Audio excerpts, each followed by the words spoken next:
Please subscribe, share and comment and support us.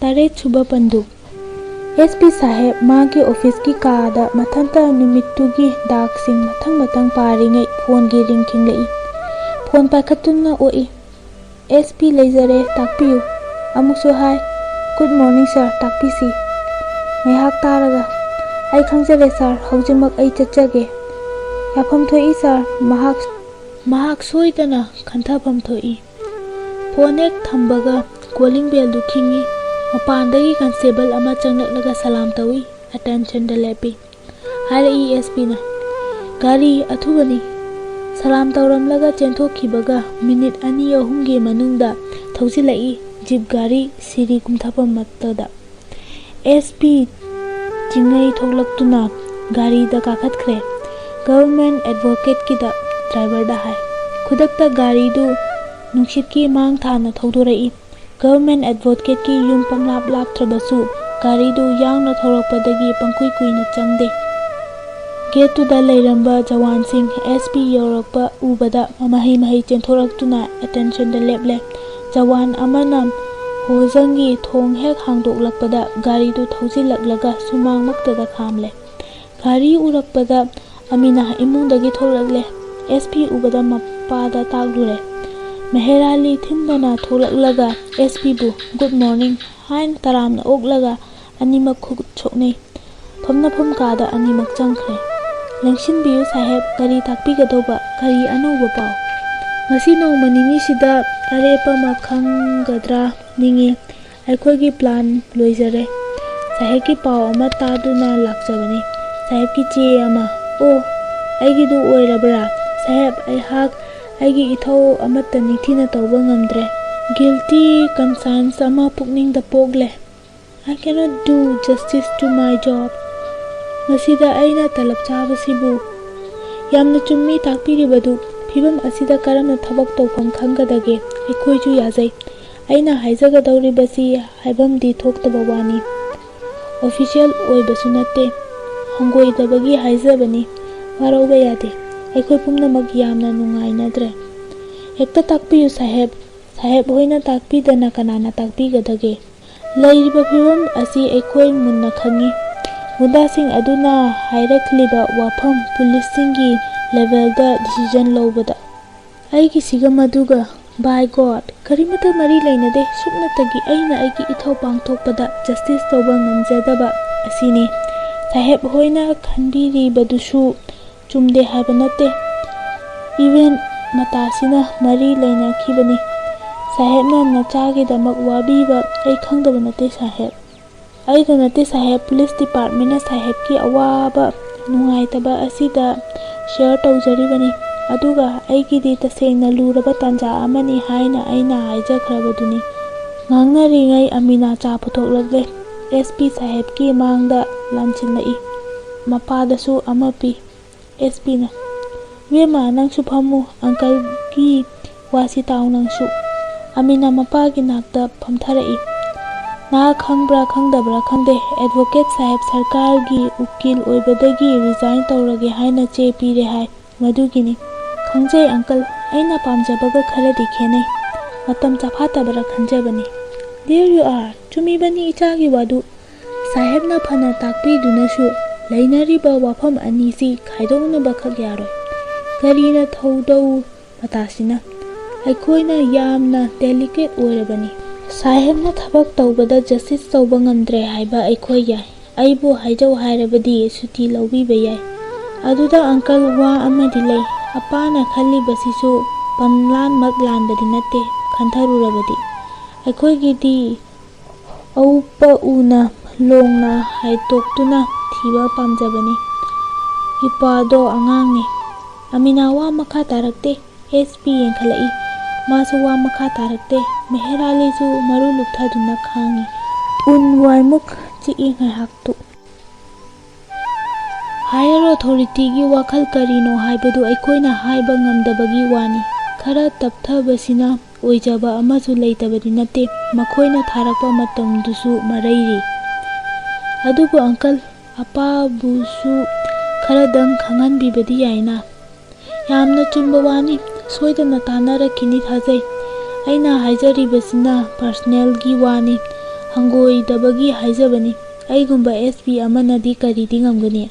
ꯑꯗꯨꯕꯨ ꯋꯥꯐꯝ ꯑꯁꯤ ꯃꯈꯣꯏꯗ ꯈꯪꯍꯟꯕ ꯐꯥꯎꯕꯗꯤ ꯌꯥꯏ꯫ ꯃꯦꯍꯦꯔꯥꯂꯤ ꯇꯨꯃꯤꯟ ꯑꯁꯨꯝ ꯇꯥꯔꯝꯕꯗꯒꯤ, ꯁꯥꯍꯦꯕ, ꯋꯥ ꯑꯃꯇꯪꯒ ꯌꯥꯟꯖꯒꯦ ꯑꯩꯅ ꯇꯧꯔꯤꯕꯁꯤ ꯄ꯭ꯔꯦꯁꯔ ꯑꯣꯏꯅ ꯂꯧꯕꯤꯒꯅꯨ꯫ ꯑꯩꯅ ꯊꯥꯖꯕ ꯑꯃꯒ ꯂꯩ꯫ ꯐꯠꯇ꯭ꯔꯕ ꯀꯥꯡꯕꯨ ꯑꯗꯨꯅ ꯑꯃꯤꯔꯒꯤ ꯃꯄꯥ ꯁꯔꯀꯥꯔꯒꯤ ꯑꯦꯗꯚꯣꯀꯦꯠꯅꯤ꯫ ꯃꯔꯝ ꯑꯁꯤꯅ ꯃꯄꯥꯅ ꯃꯆꯥꯕꯨ ꯀꯟꯅꯕꯒꯤꯗꯃꯛ ꯒꯨꯟꯗꯥ ꯑꯗꯨꯕꯨ ꯊꯥꯗꯣꯛꯅꯕ ꯍꯣꯠꯅꯔꯛꯀꯅꯤ ꯍꯥꯏꯕ ꯑꯃ ꯃꯈꯣꯏꯅ ꯁꯦꯔꯥꯟꯅꯅ ꯈꯜꯂꯝꯕꯁꯨ ꯌꯥꯏ꯫ ꯑꯩꯅ ꯊꯕꯛ ꯑꯁꯤ ꯊꯥꯗꯣꯛꯂꯕꯗꯤ ꯃꯈꯣꯏꯒꯤ ꯊꯥꯖꯕꯗꯨ ꯃꯥꯡꯈꯤꯒꯅꯤ꯫ ꯑꯩꯒꯤ ꯑꯃꯤꯔ ꯏꯆꯝ ꯆꯝꯕ ꯃꯄꯥ ꯑꯃꯒꯤ ꯃꯆꯥ ꯑꯣꯏꯔꯒꯅꯤ꯫ ꯑꯗꯨꯝ ꯇꯧꯔꯕꯗꯤ ꯑꯃꯤꯅꯥꯅ, "ꯆꯥꯗꯨ ꯏꯪꯒꯅꯤ ꯑꯪꯀꯜ"꯫ ꯃꯦꯍꯦꯔꯥꯂꯤꯅ ꯑꯃꯨꯛ ꯃꯈꯥ ꯇꯥꯔꯛꯏ, "ꯁꯥꯍꯦꯕ, ꯋꯥ ꯑꯃꯅ, ꯑꯩꯍꯥꯛ ꯑꯩꯒꯤꯗꯃꯛꯇ ꯀꯅꯥꯃꯠꯇ ꯋꯥꯍꯟꯅꯤꯡꯗꯦ꯫ ꯑꯃꯤꯔ ꯑꯩꯒꯤ ꯑꯅꯤꯁꯨꯗ꯭ꯔꯕ ꯏꯆꯥꯅꯨꯄꯥꯅꯤ꯫ ꯑꯩꯅ ꯅꯤꯡꯖꯔꯤꯕꯁꯤ ꯃꯥꯒꯤꯅꯤ꯫ ꯑꯩꯒꯤꯗꯤ ꯇꯥꯏꯕꯪꯄꯥꯟ ꯄꯨꯝꯅꯃꯛ ꯅꯤꯡꯈꯥꯏꯈꯤꯕꯒ ꯃꯥꯟꯅꯔꯕꯅꯤ꯫ ꯏꯆꯥ ꯀꯥꯏꯅꯕ ꯑꯩꯒꯤꯗꯃꯛ ꯀꯔꯤꯒꯤ ꯁꯟꯇ꯭ꯔꯤ ꯄꯤꯒꯗꯧꯔꯤꯕꯅꯣ? ꯑꯩꯕꯨ ꯋꯥꯏ ꯁꯪꯅ ꯊꯥꯗꯣꯛꯄꯤꯌꯨ꯫ ꯐꯥꯔꯁꯅꯨ ꯑꯩꯕꯨ꯫ ꯑꯩ ꯍꯥꯏꯖꯒꯦ ꯃꯈꯣꯏꯗ, ꯏꯆꯥꯒꯤ ꯃꯍꯨꯠꯇ ꯑꯩꯕꯨ ꯐꯥꯎ, ꯇꯧꯅꯤꯡꯕ ꯇꯧ꯫ ꯍꯥꯠꯀꯦ ꯍꯥꯏꯔꯕꯁꯨ ꯍꯥꯠꯁꯅꯨ꯫ ꯐꯝ ꯑꯁꯤ ꯊꯥꯗꯣꯛꯂꯕꯗꯤ ꯃꯁꯤꯒꯤ ꯇꯟꯖꯥꯁꯨ ꯑꯩꯍꯥꯛ ꯁꯣꯏꯗꯅ ꯐꯪꯕ ꯌꯥꯏ꯫ ꯐꯝꯒꯤ ꯌꯦꯡꯗꯨꯅ ꯁꯟꯇ꯭ꯔꯤ ꯊꯝꯕ ꯅꯠꯇꯦ ꯁꯥꯍꯦꯕ, ꯁꯦꯐꯇꯤ ꯑꯃꯗꯤ ꯑꯩꯈꯣꯏꯒꯤ ꯊꯕꯛꯇ ꯈꯨꯗꯣꯡꯆꯥꯅꯕꯒꯤꯅꯤ꯫ ꯐꯝ ꯊꯥꯗꯣꯛꯂꯒ ꯑꯃꯤꯔ ꯑꯆꯝꯕ ꯃꯤꯒꯤ ꯃꯆꯥ ꯍꯦꯛꯇ ꯑꯣꯏꯕ ꯌꯥꯔꯣꯏ꯫ ꯃꯦꯍꯦꯔꯥꯂꯤ ꯁꯔꯀꯥꯔꯒꯤ ꯎꯀꯤꯜ ꯑꯣꯏꯔꯝꯃꯤ ꯍꯥꯏꯗꯅ ꯌꯥꯔꯣꯏ꯫ ꯃꯗꯨꯅ ꯑꯃꯨꯛ ꯍꯦꯟꯅ ꯃꯈꯣꯏꯅ ꯆꯤꯡꯅꯒꯅꯤ꯫ ꯑꯃꯤꯔꯒꯤ ꯁꯦꯐꯇꯤꯗ ꯇꯁꯦꯡꯅ ꯈꯨꯔꯧ ꯆꯦꯟꯒꯅꯤ꯫ ꯁꯥꯍꯦꯕꯅ ꯏꯆꯥꯒꯤ ꯀꯥ ꯊꯣꯛꯄꯒꯤ ꯄꯥꯡꯈꯟ ꯈꯟꯕꯤꯕꯅꯤ꯫ ꯑꯩꯗꯤ ꯍꯥꯏꯖꯕꯅꯤ ꯑꯪꯀꯜ, ꯑꯩꯒꯤꯅ ꯈꯔꯗꯤ ꯀ꯭ꯔꯨꯗ ꯑꯣꯏ꯫ ꯑꯩꯗꯤ ꯁꯔꯀꯥꯔꯅ ꯍꯧꯖꯤꯛ ꯐꯥꯎꯕ ꯗꯤꯁꯤꯖꯟ ꯂꯧꯗꯕꯒꯤ ꯑꯣꯏꯅ ꯔꯤꯖꯥꯏꯟ ꯇꯧꯁꯤ ꯍꯥꯏꯕꯅꯤ꯫ ꯑꯄꯥꯅ ꯐꯅ ꯍꯥꯏꯗꯨꯅꯁꯨ ꯄ꯭ꯔꯦꯁꯔ ꯇꯦꯛꯇꯤꯛꯅꯤ ꯁꯣꯏꯗꯅ ꯍꯥꯏꯒꯅꯤ꯫ ꯌꯥꯝꯅ ꯆꯨꯝꯃꯤ ꯏꯆꯥꯅ ꯍꯥꯏꯔꯤꯕꯗꯨ,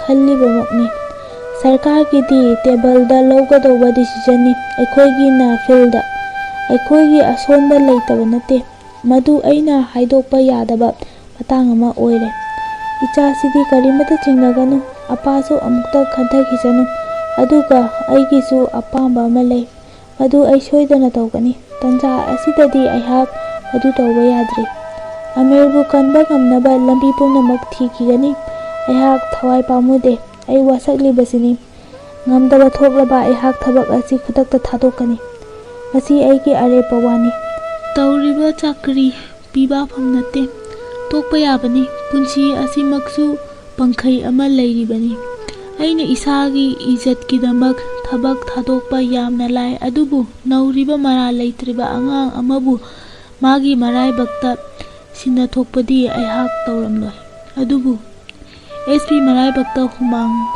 ꯂꯩꯔꯤꯛꯅꯩ꯫ ꯃꯦꯍꯦꯔꯥꯂꯤ ꯃꯔꯨ ꯂꯨꯞꯊꯗꯨꯅ SPꯒꯤ ꯋꯥꯗꯣ ꯑꯃꯃꯝꯇ ꯑꯣꯏꯅ ꯇꯥꯔꯤ꯫ ꯑꯃꯤꯅꯥꯁꯨ ꯃꯃꯥꯏ ꯃꯃꯤꯠ ꯇꯉꯥꯡ ꯂꯨꯞꯊꯗꯨꯅ ꯂꯩ꯫ ꯀꯅꯥꯃꯠꯇ ꯋꯥ ꯃꯈꯥ ꯇꯥꯅꯔꯛꯇꯦ꯫ SPꯅ ꯍꯥꯏ, "ꯑꯩꯅ ꯁꯥꯍꯦꯕꯇ ꯍꯥꯏꯖꯅꯤꯡꯕ ꯍꯥꯏꯕꯕꯨ, ꯑꯩꯒꯤ ꯊꯧꯅꯥ ꯑꯃꯨꯛꯇꯪ ꯍꯥꯞꯄꯤꯌꯨ꯫ ꯑꯩꯒꯤ ꯊꯧꯗꯥꯡꯒꯤ ꯑꯔꯣꯏꯕ ꯐꯥꯎꯕꯗꯪꯗꯤ ꯃꯇꯝ ꯄꯤꯕꯤꯌꯨ꯫ ꯑꯗꯨ ꯅꯠꯇ꯭ꯔꯕꯗꯤ ꯑꯩꯉꯣꯟꯗꯒꯤ ꯍꯦꯟꯅ ꯁ꯭ꯃꯥꯔꯠ ꯑꯣꯏꯒꯗꯧꯕ, ꯃꯊꯧꯅꯥ ꯂꯩꯒꯗꯧꯕ, ꯃꯊꯧ ꯅꯤꯡꯊꯤꯅ ꯄꯥꯡꯊꯣꯛꯀꯗꯧꯕ, ꯁꯥꯍꯦꯕꯅ ꯊꯥꯖꯕꯤꯒꯗꯧꯕ ꯃꯤꯁꯛ ꯑꯃꯗ ꯁꯤꯟꯅꯔꯝꯕꯅ ꯐꯒꯗ꯭ꯔꯥ ꯍꯥꯏꯕꯁꯤ ꯑꯩꯍꯥꯛ ꯈꯟꯐꯝ ꯊꯣꯛꯄꯅꯤ꯫ ꯑꯪꯀꯜ, ꯋꯥꯔꯧꯕꯤꯒꯅꯨ, ꯑꯩꯈꯣꯏꯕꯨ ꯉꯥꯛꯄꯤꯌꯨ꯫ ꯑꯄꯥ, ꯑꯪꯀꯜꯅ ꯍꯥꯏꯔꯤꯕꯁꯤ ꯑꯃꯨꯛꯇꯪ ꯈꯟꯕꯤꯕꯅ ꯐꯔꯣꯏꯗ꯭ꯔꯥ?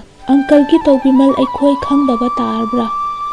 ꯃꯦꯍꯦꯔꯥꯂꯤ ꯄꯨꯡꯄꯪ ꯄꯪꯁꯤꯜꯂꯕ ꯃꯤ ꯑꯃꯒꯨꯝ ꯃꯆꯥꯅꯨꯄꯤꯗ ꯇꯉꯛ ꯌꯦꯡꯗꯨꯅ ꯂꯩ꯫ ꯇꯟꯖꯥ ꯑꯁꯤꯗ ꯃꯄꯥꯟꯂꯣꯝꯗ ꯖꯤꯞ ꯑꯃ ꯊꯧꯖꯤꯜꯂꯛꯄꯒꯤ ꯁꯥꯎꯝ ꯇꯥꯔꯛꯏ꯫ ꯈꯨꯗꯛꯇ ꯃꯄꯥꯟꯗꯒꯤ ꯍꯥꯏꯔꯛꯄ ꯃꯇꯥꯏ, "ꯁꯥꯔ, ꯀ꯭ꯔꯥꯁ ꯃꯦꯁꯦꯖ ꯑꯃ"꯫ SP ꯄꯨꯛ ꯍꯧꯒꯠꯂꯛꯇꯨꯅ ꯊꯣꯛꯂꯛꯏ꯫ ꯏꯟꯁꯄꯦꯛꯇꯔ ꯑꯃꯅ ꯁꯂꯥꯝ ꯇꯧꯔꯒ ꯆꯦꯈꯥꯎꯗꯨ ꯂꯥꯟꯁꯤꯜꯂꯤ꯫ ꯆꯦꯗꯨ ꯇꯜꯂꯧ ꯂꯧꯔꯒ ꯍꯥꯡꯗꯣꯛꯇꯨꯅ ꯄꯥꯏ ꯑꯗꯨꯒ ꯂꯥꯎꯔꯛꯏ, "ꯗ꯭ꯔꯥꯏꯚꯔ, ꯒꯥꯔꯤ"꯫ ꯏꯃꯨꯡꯂꯣꯝꯗ ꯑꯃꯨꯛ ꯂꯩꯁꯤꯜꯂꯛꯂꯒ, "ꯑꯦꯗꯚꯣꯀꯦꯠ ꯁꯥꯍꯦꯕ, ꯏꯕꯦꯝꯃ, ꯑꯩ ꯆꯠꯆꯔꯦ꯫ ꯑꯩꯅ ꯍꯥꯏꯖꯕꯗꯨ ꯑꯃꯨꯛꯇꯪ ꯏꯪꯅ ꯈꯟꯊꯕꯤꯌꯨ꯫ ꯊꯦꯡꯛꯌꯨ"꯫ ꯄꯥꯎꯈꯨꯝ ꯑꯃꯃꯨꯛ ꯉꯥꯏꯔꯝꯗꯅ ꯒꯥꯔꯤ ꯃꯊꯛꯇ ꯆꯣꯡꯈꯠꯈ꯭ꯔꯦ꯫ ꯒꯥꯔꯤ ꯄꯥꯏꯕꯗꯧꯅ ꯊꯧꯈꯤꯕꯗꯨ ꯃꯦꯍꯦꯔꯥꯂꯤ ꯃꯄꯥ ꯃꯆꯥ ꯌꯦꯡꯍꯧꯔꯤ꯫ ꯃꯦꯍꯦꯔꯥꯂꯤ ꯁꯣꯔ ꯊꯕꯦꯠ ꯁꯣꯜꯂꯤ ꯃꯊꯟꯇ꯫ Hai khoda.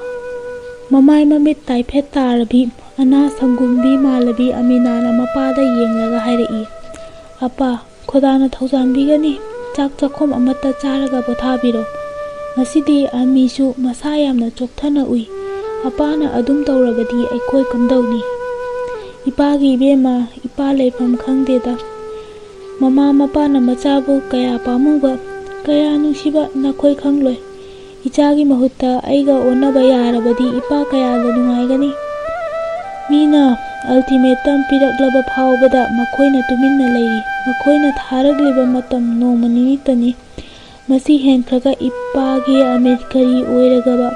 Amir ipagi ibungo. Mapana kappa ubada Amina parda marumda khonjen thokta khangi. Asomda SP saheb gari da tongna reserve headquarter da matik chaba force ama kudakta ready tauramo haina waki toki da khangali. Gari asum thoraktuna reserve line yorakle.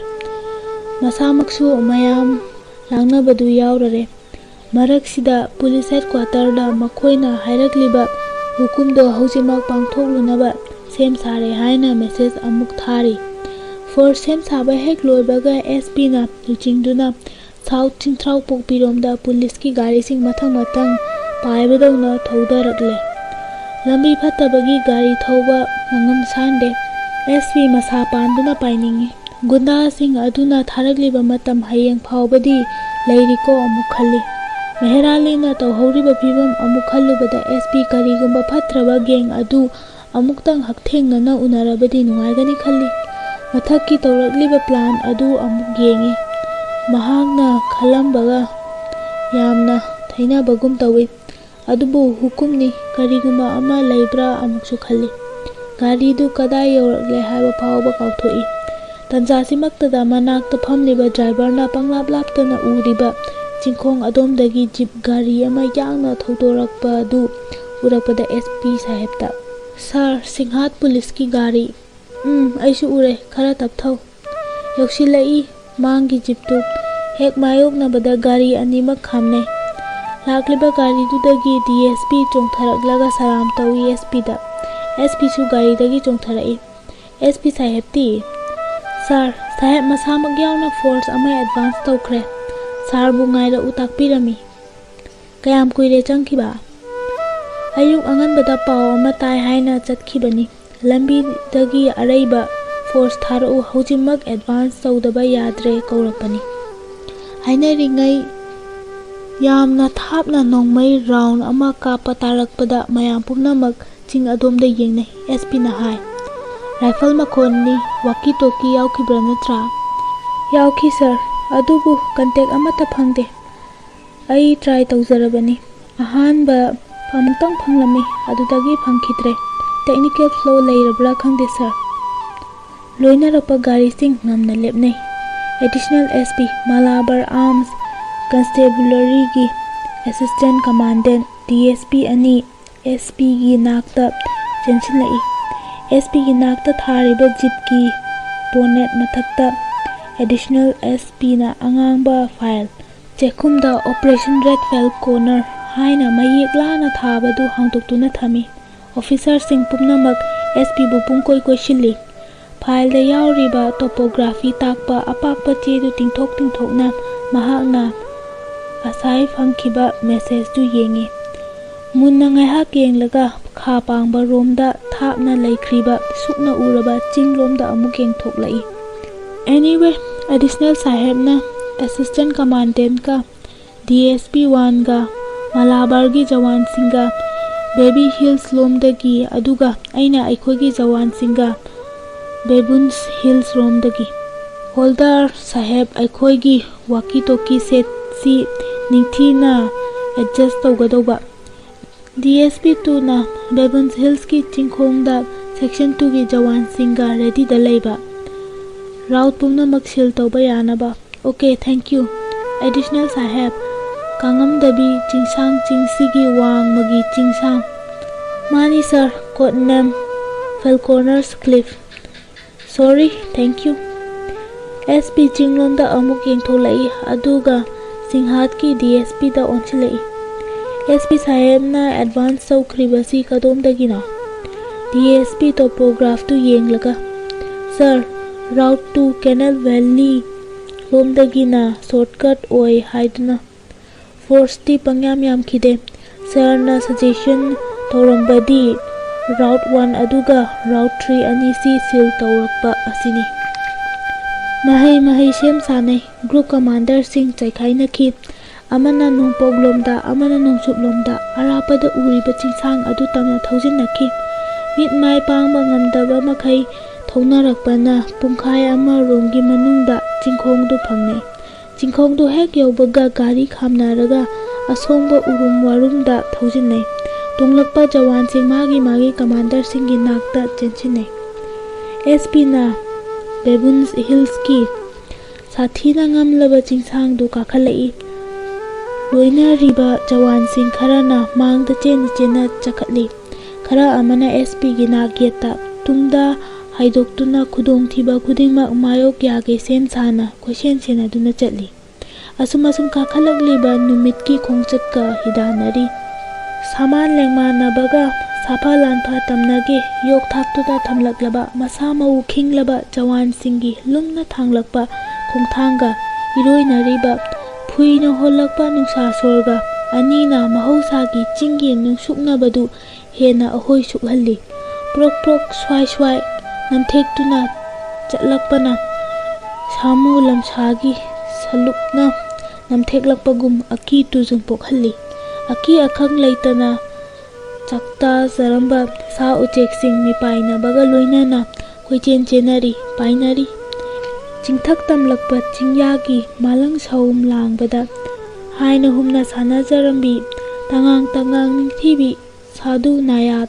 pambi sing jawan singna naithek-lakpada laimai thakta longna upna haithari phanayamna kakhalakle chinggi chingkhong yaurakle mahausa asup yamba mi singa amukta sakchanana mayoknadriba yong sing khong lauduna chenthoknarakpada chingsa aduma pumnom nomle makoina khong laubada jawan sing thakatpamak natrabasu irang langba mapoknai tanjasimaktada SP ki manangmaktada puriba walkie-talkie signal lakpa matarai SP chatlambadagi lepi signal nara signal du locate tawnaba hotnai chingi find signal aduga SP da CPY calling KPQ out KPQ at Midway Baboons out SPY atop cliff not contact yet out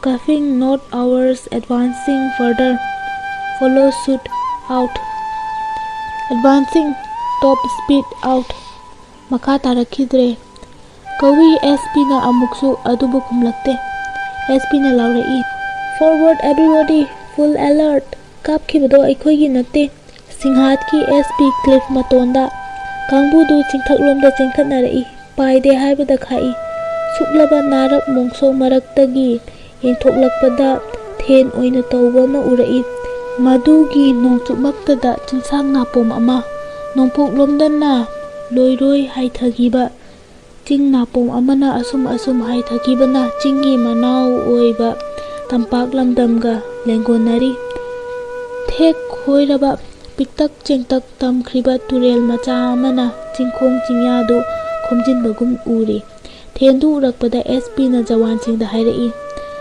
arapada uriba turel phauba no man's land ni masigi asom thangbada aikhoigi border gi wangma daku sing huran chinthi smuggler singina heaven ni thengnabada laikhriba chingsang sigi asom thangba chingmai sini destination khangauda na tarai nomai kapagi makon amuk anira kanana arapadani kaplibadu yamna lapadani SP uyungbagum chap lepi tai kaplibadu signaler da hai KPQ try to calling KPQ hanna kawi response phangde amuk unwan muk chi nungsit phawba lek khrabagum tawi SP makhut masa tekpaga chap mane maikai mari leini yengi Falconer's Cliff fana yamna naknadi ui haibabu chingi lambini una asum lapthokri. SP masada yauriba message tu yengi khangudana masada karigumba ama phawbagum tawi manakta lepliba DSP da hanglai. SP sahab phananganna advance tawki natra sahab tawki sir. Gunda sing aduga thengnarambasi yai sir nahangi discussion da paw hek phangbaga advance tawba yanakrabani phana sangkhre matamsi thengnaramba yai sir. Nomai makondusu rifle gini sir. Kapna bada angang du maikai amata nakapa mali. Exchange makti mande sir. Aikoi gi jawan singi kutka mande. Sniping gi mali sir. Oibayai adudi aikoi gi jawan sing. Kudong tiningai ni sir. SP sakpam hanjili makudang gi ghari da yengi. Yeng laga mangi chingsang adomda khongkap waidai. Jawan sing phusinara imagi tungda chingi matondu hek kakhalakpada arapada laikriba Baby Hills ki aromba chingsangda Malabar gi jawan sing mari kakhalibadu urai. Jawan sing su makhoi bu ubada khudambi thinduna yengnarai. Ikui dana Malabar gi jawan sing songlaba narak singlak sing adugi marakta amamam anini mangkri. Loire kumtharakpana mahausa kobigi uyokukon asangba upan wapana tadik nithiriba chingsa anigi kainafam pakna sanna tamkriba then ama urai. Asangba khigloi marakta sadu nayatna chaina chongna hobane haitharagliba numitki maseknaga yeibane paksana tingthokliba asangba angangba machuna mayung mafen manaba phige phiat. Paikali walkie-talkie. SPY calling KPQ out. Yeah, KPQ, at last, river post, no contact with falcons. Small shirt, blood stain and pair of shoes found. Out. SP Makunni. CPY picking up, more information please. Out. Struggling marks and blood marks on turf. No clue, further advance not possible. Alien force across border. Backing off to discharge out. Calling KPQ, please push on for God's sake. Out. Sorry, not permissible. Out. Makha tarakidre. SP na amuk anirak kawi pakhum lakhidre. Pau phawna kidre. Walkie-talkie signaler da piraga athaba lamhang adomda mathabak ta yaliba. Binocular du thangalaga laina yengi. Yinglamlaga lepliba mafamdu makta da phamtharai. Jawan sing pumna maktumin neplay. Adubu lamhangda maningtamna sitliba nungshitki hu lauba saphu marakta chingi harigi yaklaba khonjenna tan thari.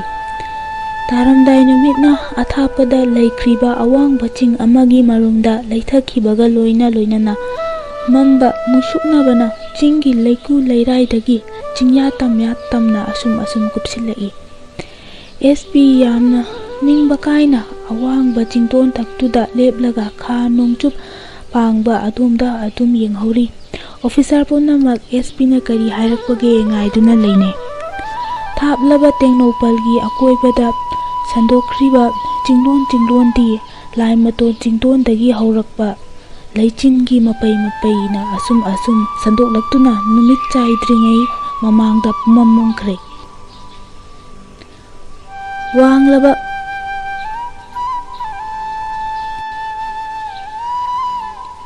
manakta tariba telaba mombatibu chukhatke laknaringai tanjada yamba ani khak laklibadu masen marang urai makhoibu hek ubada mahak phuk haugalai anidu laptak lepi amana hairai yamna wana ngaibiramlagani chatnanaba sem saba yare konfam tu tabada nganglibadu yamba luchingbadu oiditra ningi adubu tangdangbadi khangdre lapnabadagi sanahanna hanglai.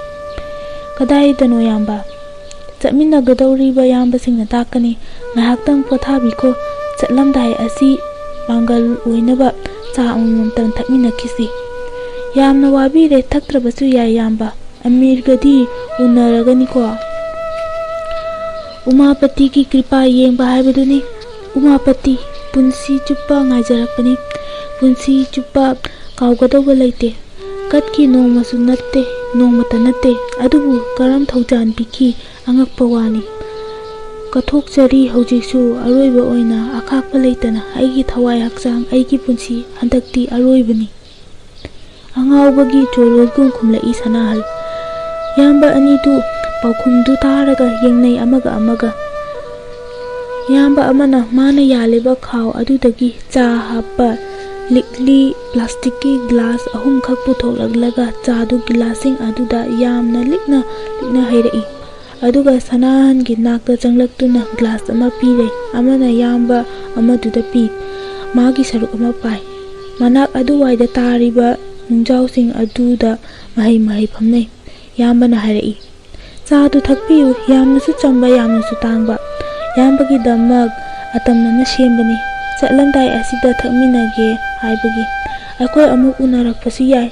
ꯎꯅꯔꯤꯕꯁꯤꯅ ꯑꯔꯣꯏꯕ ꯑꯣꯏꯕꯁꯨ ꯌꯥꯏ ꯇꯝꯕ ꯉꯝꯗꯦ ꯅꯨꯄꯥꯒꯤꯗꯤ ꯂꯥꯡꯐꯝꯃꯛꯇꯅꯤ ꯑꯩꯈꯣꯏꯒꯤ ꯄꯨꯟꯁꯤ ꯃꯇꯥꯁꯤꯅ ꯃꯩꯒꯤ ꯆꯤꯡꯗ ꯐꯝꯕꯒ ꯆꯞ ꯃꯥꯟꯅꯩ ꯏꯌꯥꯝꯕꯅ ꯅꯤꯡꯂꯤꯕꯗꯨ ꯊꯨꯡꯕ ꯑꯣꯏꯁꯅꯨ ꯑꯩꯈꯣꯏꯅ ꯅꯤꯡꯖꯔꯤꯕꯁꯤꯁꯨ ꯐꯪꯕ ꯉꯝꯖꯒꯦ ꯏꯃꯥ ꯂꯩꯕꯥꯛꯀꯤꯅꯤ ꯆꯝꯖꯅ ꯂꯦꯜꯂꯤꯕ ꯃꯤꯆꯝ ꯄꯨꯝꯅꯃꯛꯀꯤꯅꯤ ꯑꯩꯈꯣꯏ ꯃꯁꯤꯃꯒ ꯀꯥꯎꯕꯤꯒꯅꯨ ꯌꯥꯝꯕ ꯃꯣꯕꯒ ꯎꯅꯕ ꯃꯇꯝꯗ ꯑꯩꯈꯣꯏꯒꯤ ꯅꯨꯡꯁꯤꯔꯕ ꯌꯥꯝꯕ ꯑꯃ ꯑꯅꯤꯗꯤ ꯃꯔꯩꯕꯥꯛꯀꯤꯗꯃꯛ ꯃꯊꯋꯥꯏ ꯀꯠꯊꯣꯛꯆꯕ ꯉꯝꯍꯧꯔꯦ ꯂꯩꯍꯧꯔꯤꯕ ꯑꯩꯈꯣꯏ ꯈꯔꯁꯨ ꯃꯗꯨꯒꯤꯗꯃꯛ ꯁꯦꯝ ꯁꯥꯍꯧꯔꯤ ꯇꯝꯕꯤꯌꯨ ꯂꯣꯏꯅꯕꯤꯒꯗꯧꯔꯤꯕ ꯌꯥꯝꯕ ꯎꯅꯔꯛꯀꯗꯧꯔꯤꯕ ꯌꯥꯝꯕꯁꯤꯡ ꯑꯩꯒꯨꯝꯕꯅꯤ ꯂꯨꯆꯤꯡꯕ ꯉꯥꯛꯅꯤ ꯄꯥꯈꯣꯜꯂꯣꯏ ꯉꯥꯛꯅꯤ ꯑꯩꯈꯣꯏ ꯀꯅꯥꯁꯨ ꯈꯦꯟꯅꯗꯦ ꯑꯗꯨꯒ ꯌꯥꯝꯕ ꯁꯤꯈꯤꯒꯗꯧꯕ ꯃꯤꯑꯣꯏ ꯄꯣꯛꯀꯤ ꯄꯨꯟꯁꯤꯅꯤ ꯍꯤꯡꯂꯤꯉꯩ ꯑꯁꯤꯗ ꯑꯩꯈꯣꯏ ꯈꯨꯗꯤꯡꯃꯛ ꯂꯩꯕꯥꯛ ꯑꯁꯤꯒꯤ ꯁꯃꯥꯖ ꯑꯁꯤꯒꯤ ꯀꯥꯟꯅꯒꯗꯧꯕ ꯍꯧꯔꯛꯂꯤꯕ ꯅꯍꯥꯔꯣꯜꯁꯤꯡꯅ ꯐꯤꯗꯝ ꯂꯧꯍꯧꯕ ꯌꯥꯕ ꯊꯧꯗꯧ ꯈꯔꯗꯤ ꯇꯧꯔꯝꯕ ꯇꯥꯏ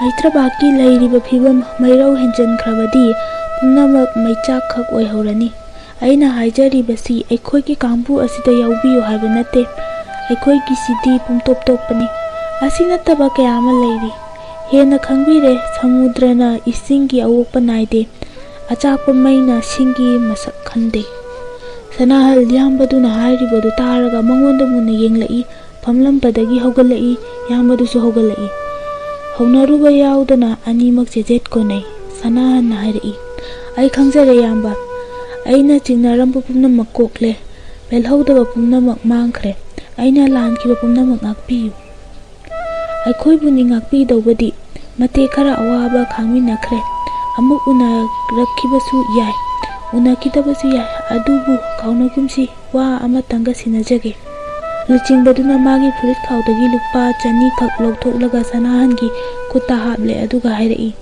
ꯁꯦꯟꯐꯝ ꯑꯁꯤ ꯎꯃꯥꯄꯇꯤꯒꯤ ꯆꯔꯟꯗ ꯑꯩꯈꯣꯏ ꯃꯌꯥꯝꯒꯤ ꯑꯣꯏꯅ ꯀꯠꯄꯤꯌꯨ ꯐꯅꯤ ꯀꯠꯆꯔꯝꯒꯦ ꯌꯥꯝꯕꯅ ꯂꯦꯡꯗꯅ ꯂꯩꯔꯨꯒꯗꯧꯕ ꯃꯐꯝꯗꯨꯒ ꯇꯥꯛꯄꯤꯌꯨ ꯇꯦꯛꯇ ꯀꯥꯏꯗꯅ ꯌꯧꯔꯦ ꯍꯥꯏꯕꯗꯨ ꯈꯪꯅꯅꯕ ꯁꯅꯥꯍꯜ ꯉꯥꯏꯍꯥꯛ ꯈꯜꯂꯤ ꯍꯥꯏꯔꯛꯏ ꯑꯩꯅ ꯍꯟꯈ꯭ꯔꯒ ꯀꯔꯤꯒꯨꯝꯕ ꯈꯨꯗꯣꯡ ꯆꯥꯔꯕꯗꯤ ꯎꯃꯥꯄꯇꯤꯒꯤ ꯃꯟꯗꯤꯔꯗ ꯁꯤꯕꯔꯥꯇ꯭ꯔꯤ ꯌꯥꯎꯕ ꯅꯪꯅꯕ ꯆꯠꯆꯒꯗꯕꯅꯤ ꯅꯪꯂꯦ ꯐꯔꯦ ꯅꯪꯗ꯭ꯔꯦ ꯐꯔꯦ ꯑꯩꯍꯥꯛ ꯃꯟꯗꯤꯔ ꯃꯐꯝꯗꯨꯗ ꯁꯦꯕꯥ ꯌꯥꯎꯗꯨꯅ ꯂꯩꯒꯦ ꯈꯜꯂꯤ ꯃꯍꯥꯛꯅ ꯊꯧꯖꯥꯟꯕꯤꯒꯗ꯭ꯔꯥ ꯈꯪꯗꯦ ꯊꯧꯖꯥꯟꯕꯤꯕ ꯑꯣꯏꯁꯅꯨ ꯌꯥꯝꯕꯁꯤꯡꯒ ꯂꯣꯏꯅꯕꯤꯈꯤꯕ ꯌꯥꯔꯅꯤ ꯋꯥ ꯃꯈꯥ ꯑꯃꯨꯛ ꯇꯥꯔꯝꯗꯅ ꯌꯥꯝꯕꯗꯣ ꯑꯇꯣꯞꯄ ꯌꯥꯝꯕ ꯑꯃꯒ ꯂꯣꯏꯅꯅ ꯃꯐꯝꯗꯨꯗꯒꯤ ꯆꯠꯈ꯭ꯔꯦ ꯁꯅꯥꯍꯜ ꯄꯦꯜꯍꯧꯗꯕꯒꯨꯝ ꯃꯥꯕꯨ ꯌꯦꯡꯍꯧꯔꯤ ꯉꯥꯏꯍꯥꯛ ꯂꯩꯔꯒ ꯃꯥꯕꯨ ꯉꯥꯏꯔꯤꯕ ꯌꯥꯝꯕꯁꯤꯡ ꯑꯅꯤꯗꯨꯒ ꯃꯐꯝꯗꯨꯗꯒꯤ ꯈꯣꯡꯁꯥꯟꯈ꯭ರೆ ꯃꯍꯥꯛ ꯅꯣꯡꯃ ꯏꯊꯥ ꯊꯥꯖꯗꯅ ꯌꯧꯔꯛꯈꯤ ꯃꯐꯝꯗꯨꯗ ꯅꯣꯡꯃꯁꯤꯗ ꯑꯃꯨꯛ ꯊꯥꯗꯣꯛꯂꯝꯂꯦ ꯃꯐꯝꯗꯨ ꯊꯥꯖꯕ ꯑꯃꯒꯤꯗꯃꯛ